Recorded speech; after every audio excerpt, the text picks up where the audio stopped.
I studied in the Netherlands. I did a bachelor for international communications and media, and then I started working as an online concept developer.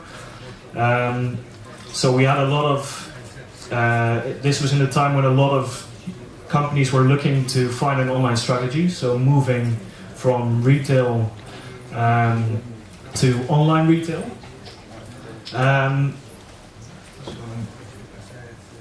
Yes. And then I joined Myadbooker in 2012. They came to us as a client for concept development with the question of bringing out-of-home inventory to online. So I started with the company with zero experience in out-of-home. So Myadbooker is the first out-of-home SSP globally. So we started the first campaign in 2014. We do approximately 1.2 million bid requests a day, so that's available inventory that we do online purchasing on. That results in approximately 16 million ad views per day. And we're the only SSP currently available with active campaigns. And we are working on a global network. So these are either locations where we have inventory or where buyers are using our technology to purchase out-of-home advertising.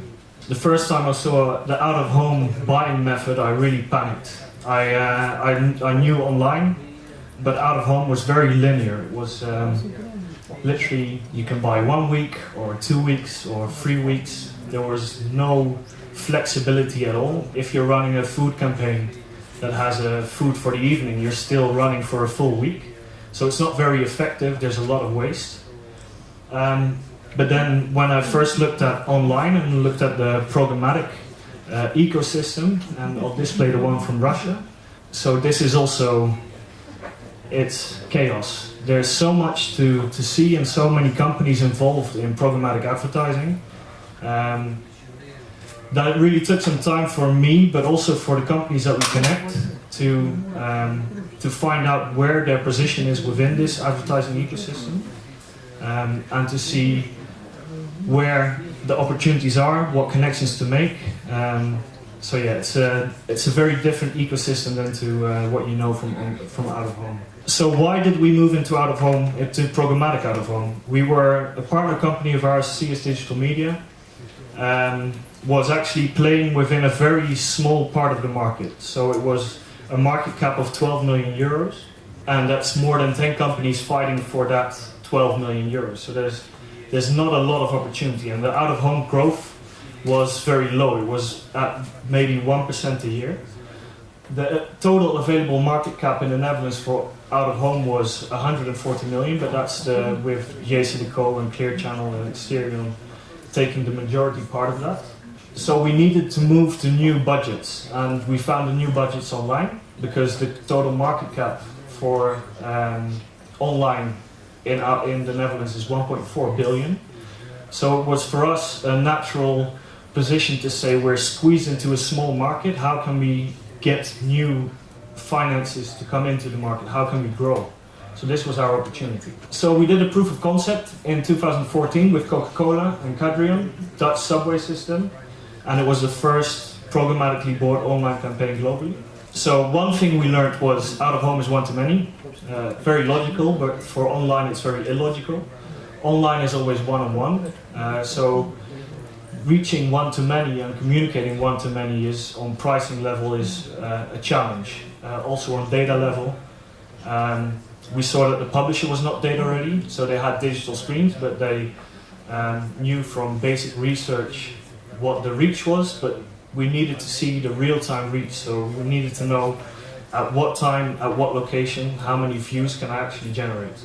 Very effective for the advertiser, so being able to purchase when they want, where they want it, created a 17% uplift for Coca-Cola during that period, and it was cost effective for them, so they didn't have any waste. However, for all other parties involved, it was very, very costly because there was no uniform currency. We needed to adopt to CPM. The second campaign we did was on highway screens.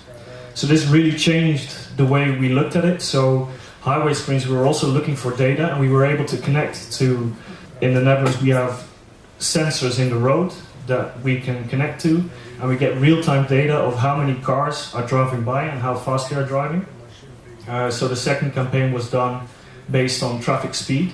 So if the speed hit below 70 kilometers per hour, we automatically triggered the campaign. So that was 2014. Then we moved into 2015 and we had some issues to solve. So we introduced the impression multiplier.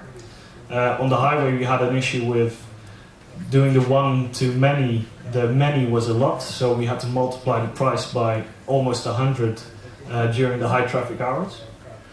So we had to come up with a new way to communicate the amount of people that were there and still have a linear CPM level. We worked very closely with the publishers to create a data model, so moving from guesstimates to really having accurate data. This is done with check-in information or, as I explained on the highway, with sensors in the road, but also with camera detection and facial recognition to see accurate data and to be able to be predictive on what your reach is going to be. We connected more demand, so this was third party, so this was other parties like Jason Deco and Clear Channel in the Netherlands. And then we connected more demand, so more demand side platforms, so more online buying opportunities were made, and we introduced the triggers. So this is currently what the model looks like. So as you can see, we're putting out-of-home supply on one position with mobile and display advertising.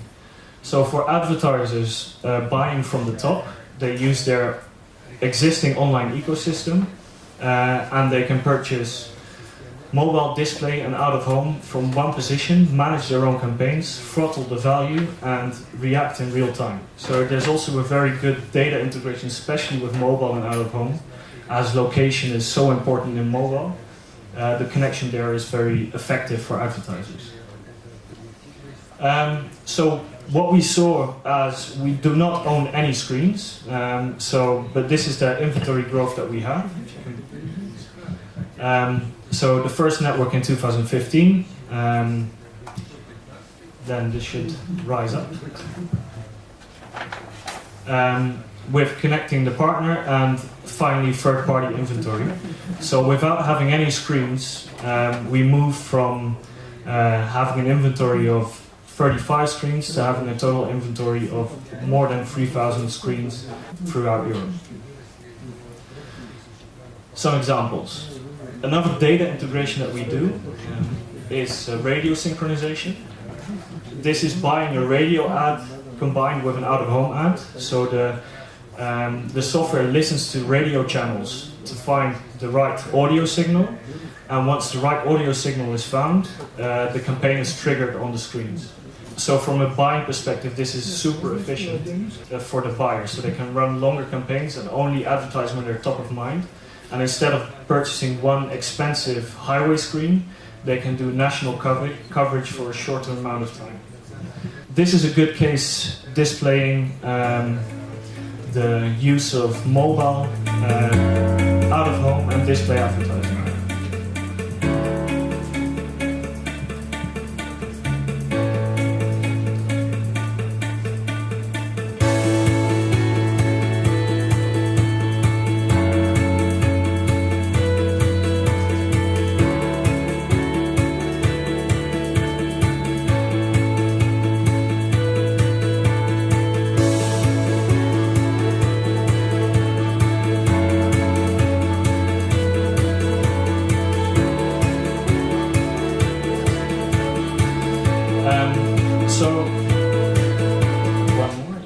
So that was a campaign that was triggered by the levels of snowfall in Austria and Switzerland. So depending on how much snow there was and if there was snow, the campaign was triggered across all devices and really creating an integrated campaign. So they tried to do a similar thing last year, but there was no snow, so it was a bit disappointing.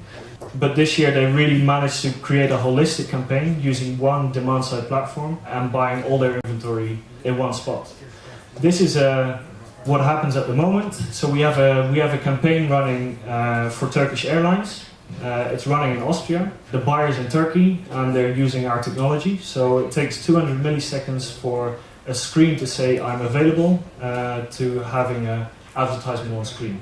So it's a little slower but almost as fast as an online campaign is. The added value for the publishers that we've seen is that they are able to tap into the online ecosystem and reaching new budgets. So especially for the smaller companies that are in a squeeze for market share, they are able to tap into new budgets, into online budgets. And we see an increase in the slot value. So with having data available, the value of one advertising slot drastically goes up because there's bidding opportunities and people want to buy based on that data. Another case that we have is Shell. So a partner company is helping Shell digitize. So they're digitizing the forecourt with screens, and we put on top of the basic elements of having fuel information and in-store promotions, we added the programmatic model as a business model for return on investment, but also as a way for Shell to better target their existing customer.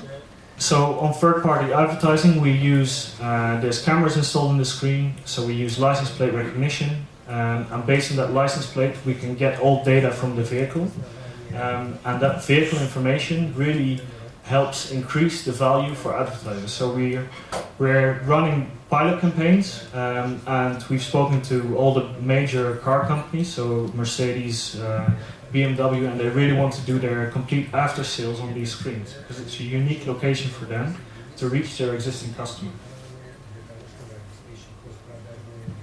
So adding the screens, and that's just adding a screen to the forecourt, has resulted in a 2.7% uplift for Shell. But now we added programmatic technology to really make it smart. So Shell has a portal just like a demand-side platform, and they can start purchasing not only inventory that they own, but also third-party inventory. So it's a completely new way to engage with the customer. So as I mentioned, the potential buyers. So now Shell is able to target their customer when they're still at home or on the go with mobile. They can target them en route, at location, and we apply retargeting based on license plate. So mobile, in-app advertising, en route. So this is again with highway screens that they can plug into and add their advertising onto it. Then when the vehicle arrives, so it's pulled into Shell, saying come on, you can have a drink. And then at location, we can get together the license plate and we do more promotion. And then when the customer leaves, we can retarget the customer at parking stations that are also in our network. So again, recognized based on the license plate, and again a thank you for using Shell. So this really creates environment for Shell to be more engaged with their customers. So for Shell, this means increased engagement. They get the efficiency of buying online, so they can set up global campaigns and divide it from global to local. And it fulfills their data strategy. So this is an issue that we see a lot. Companies have been focusing on getting data, but there's no data strategy to actually use that data. So from valuable data to data value, so actually monetizing on the data that you have by targeting consumers and also using third-party advertising as an increase. 2 minutes. So I kind of looked at the programmatic market share in Russia, where you see a steep incline in programmatic ad sales. And also there's a common problem that we see mostly with out-of-home, is that the out-of-home market is not increasing as much as the online and programmatic markets are. So also there to take the step into being future-proof and to get into new budgets, making a step towards online is a very effective way of doing it. Thank you. That will be. That's all. Thank you very much.